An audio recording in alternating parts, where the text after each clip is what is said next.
کہ مسیح موعود مرزا غلام احمد قادیانی کا پہلے حیات مسیح کا عقیدہ تھا، پھر وفات مسیح کا عقیدہ ہو گیا، اس کے اوپر وضاحت کر دیں۔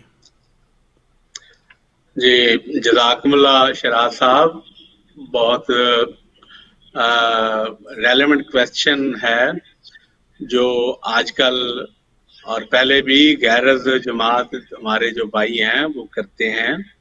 اور یہ بار بار یہ سوال اٹھایا جاتا ہے کہ دیکھو ایک شخص جو اپنے آپ کو نبی کہتا ہے تو پہلے اتنی دیر تک اس کا عقیدہ یہ رہا کہ حضرت عیسیٰ علیہ الصلوۃ والسلام زندہ آسمان پہ ہیں، پھر ایک دم سے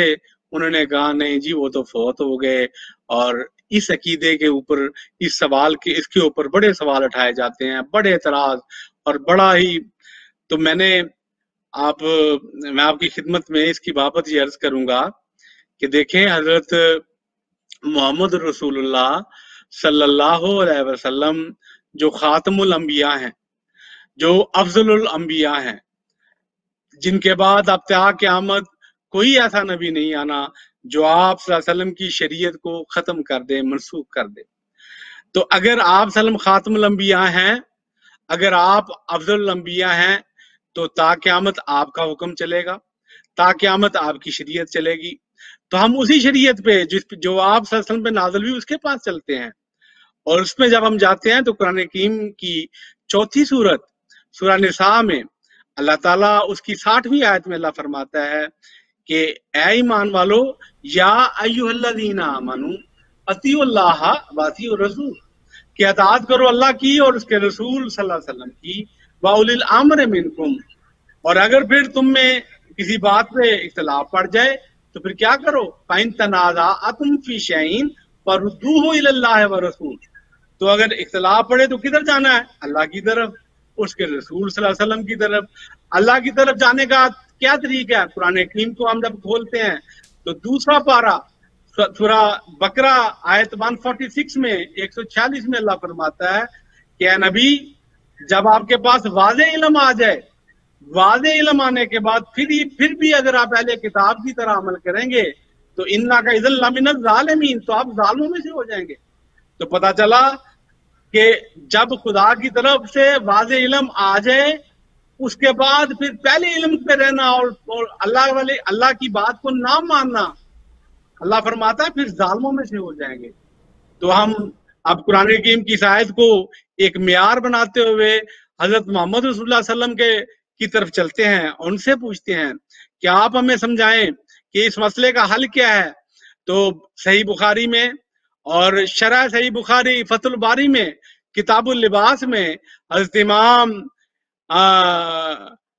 امام ان کا نام حضرت ابن عباس جو کتب حدیث میں،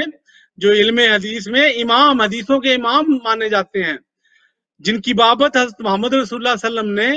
ان کے علم کلام، ان کے علم فہم قرآن کے بارے میں دعا کی ہے۔ یہ وہ راوی، وہ حدیث کے راوی ہیں اور وہ صحابی ہیں۔ اور آپ فرماتے ہیں کہ کالا حضرت ابن عباس رضی اللہ تعالی عنہ کانا یحب موافقت مع اہل الکتاب فی ما لم یؤمر، کہ جب تک خدا تعالیٰ کی طرف سے آپ صلی اللہ علیہ وسلم کو واضح علم نہیں آتا تھا تو آپ اہل کتاب کی طرح عمل کیا کرتے تھے۔ جب آپ مکہ میں تھے تو خدا کی طرف سے نماز کا حکم آیا تو کدھر منہ کرنا تھا؟ اب قبلہ انبیاء بیت المقدس تھا، اب ادھر منہ کرتے ہیں تو خانہ کعبہ کو سامنے رکھتے ہوئے ادھر منہ کیا۔ اس طریق سے منہ کیا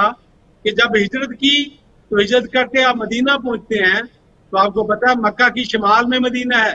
اور اس کی مزید شمال میں بیت المقدس ہے۔ تو جب آپ ہجرت کر کے مدینہ آئے تو بخاری شریف میں لکھا ہے 17 مہینے